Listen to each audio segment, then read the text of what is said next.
太子去哪儿了？把他给我叫回来，我有事找他。太子有事先回圣都了，所以嘱咐卑职们在这儿照顾您。他一个人回去了。是娘娘。那你知不知道他为什么回去？为什么把我一个人丢在这儿？这个卑职就不清楚了。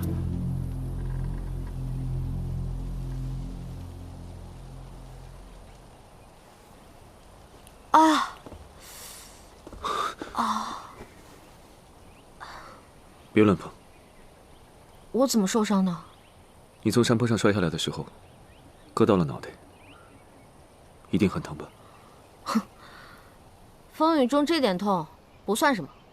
哎，你跟我说，刚才我站出来的时候，是不是摔呆了？幸好来的是自己人，若真是刺客，恐怕你也没机会在这跟我争强好胜。哦，原来是自己人。可是九王现在在哪儿？如果我这个时候问他，这个醋坛子不就马上又打翻了？我晕了之后，你们都获救了？嗯，其他人都已经赶回圣都了。哦，真没想到，这次江北之行，竟遇到了如此多的事端。哎呀，可不是嘛！短短数日，我已经 N 次险些没命了。你果真知道，那天杀你的人是谁派的？我知道是。他这摆明是在试探我。我如果知道是他，他还不把我杀人灭口？我知道是谁才怪呢。无论如何，只要你现在没事就好。殿下，急报！你先在这里等着，没我的吩咐，先不要出去。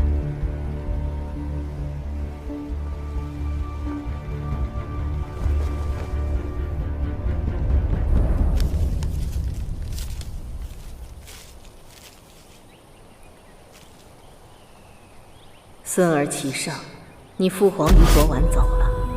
由于事发突然，你要速回商议你父皇身后事。你是太子，朝中不可一日无君。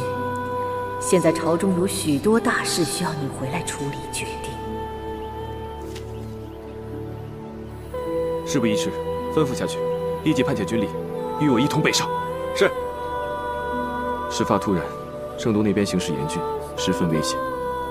在我没有十足的胜算之前，不能让太子妃和我一起冒这个险。这里背靠江北大营，江北的水军都是我的亲信，是极为安全之地。你再去找几个信得过的侍卫和下人，留在这里伺候娘娘。是，殿下。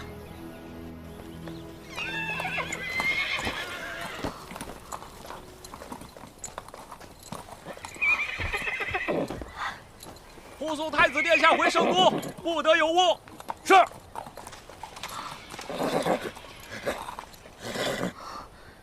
到底什么情况，让齐胜这么着急回圣都？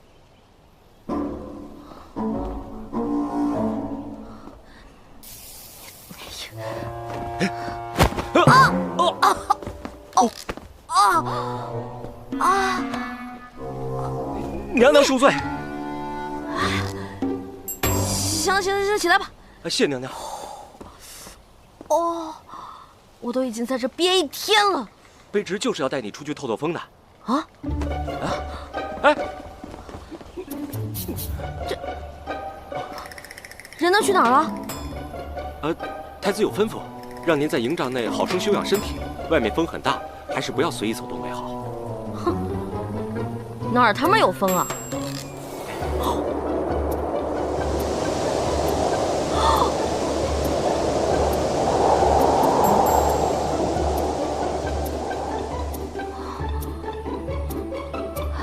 太子去哪儿了？把他给我叫回来，我有事找他。太子有事先回圣都了，所以嘱咐卑职们在这儿照顾您。他一个人回去了。是娘娘。那你知不知道他为什么回去？为什么把我一个人丢在这儿？这个卑职就不清楚了。我有东西落九王那儿了，你去找他给我拿过来。啊？去啊！娘娘，九王已经不在营帐内了。什么？他也不在了？是的，娘娘。那这儿他们还有谁啊？这儿还有几个侍卫和丫鬟，顾宁摘。这他妈是让我自生自灭的节奏啊！娘娘，哎。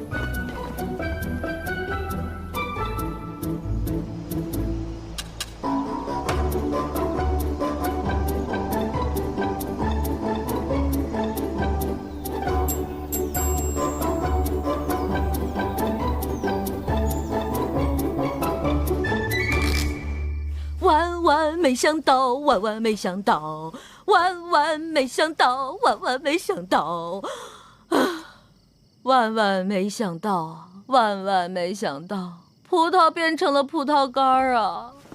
娘娘，娘，玉离，我不是在做梦吧？娘娘，是我呀，我是绿篱呀。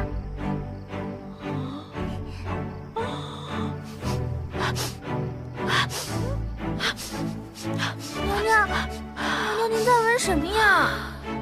啊，我的宝贝儿啊，我已经好多天没有闻到人味儿了，我似乎看到了春天万物复苏的样子。要不是我，你还见不到娘娘呢。没有你，我自会跟上面请求批准，然后我自己雇一辆马车。没了你，我这一路上还能清静点儿。我不是做个顺水人情才带你过来的吗？我承认我是想来，但是你不是也一直求着我跟你一块儿来吗？是，小姑奶奶，是我求着你的。什么情况？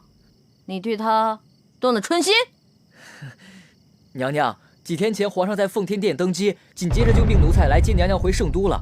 皇上还特意叮嘱，让奴才一路上小心伺候娘娘。奴才怕有闪失，就把绿篱给带过来了。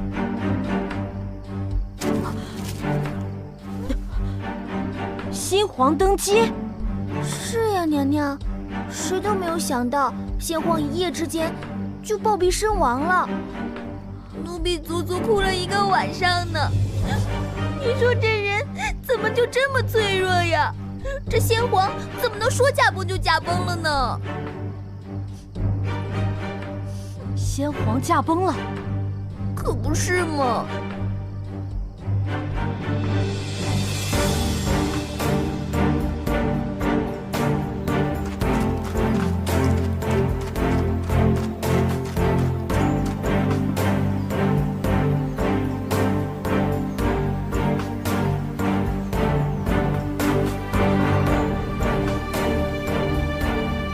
九王接旨。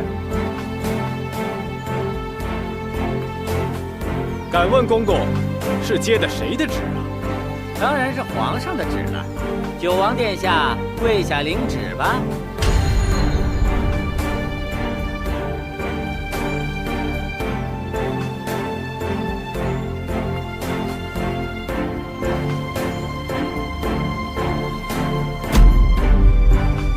奉天承运，皇帝诏曰：九王齐汉于江北救太子妃有功，赏白银1000两，良田100亩，官职加升1品，革去原有一切职务，改司内务主管一职。即日起，九王府监禁解除，钦此。九王殿下，那奴才就告退了。